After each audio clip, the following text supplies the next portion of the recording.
Alors, dans cet exercice, on va maintenant s'attaquer aux inéquations. Donc la première, g de x supérieur ou égal à moins 4. Donc déjà, on peut repérer que la courbe g, c'est la courbe qui est en foncé. Donc comme tout à l'heure, on va commencer par prendre sa règle.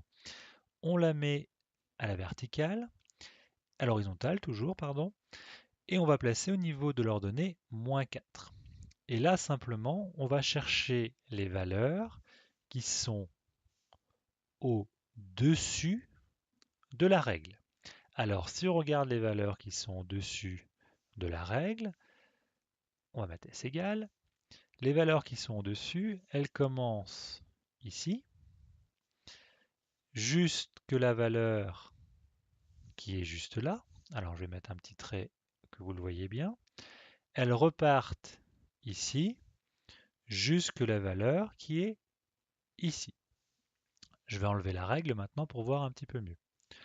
Donc en clair, elle était supérieure sur toute cette partie-là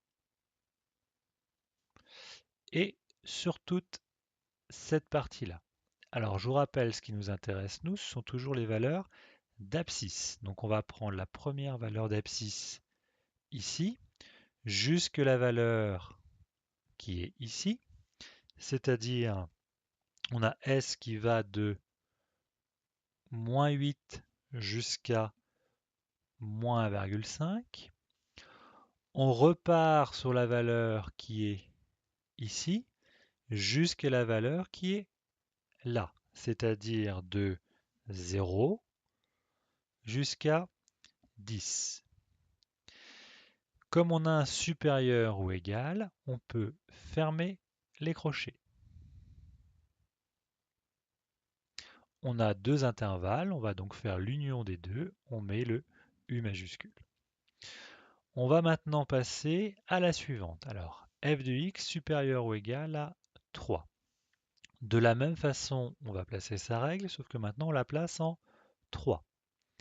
Je place la règle en 3 et encore une fois, on va chercher ce qui est au-dessus, sur la courbe f. Alors, si vous regardez, je vais faire deux petits traits pour repérer. On a de ici jusque là. On va enlever la règle, c'est-à-dire de la partie qui va de là jusqu'à la partie qui est ici. On repère les valeurs en abscisse. On va jusque là. Et si vous lisez les valeurs en abscisse, vous obtenez S égale, alors environ moins 5,2 jusqu'à environ moins 4. Encore une fois, c'est supérieur ou égal, donc on peut fermer l'intervalle. Et on a fini pour celui-ci. On va finir par le dernier. Alors pour le dernier, f de x supérieur ou égal à g de x, ça veut dire que la courbe f doit être au-dessus de la courbe g, elle est plus grande. Donc graphiquement, elle est plus haute. Donc je cherche quand est-ce que la courbe f est au-dessus de la courbe g. On remarque qu'elle est au-dessus sur la partie que je colorie en bleu.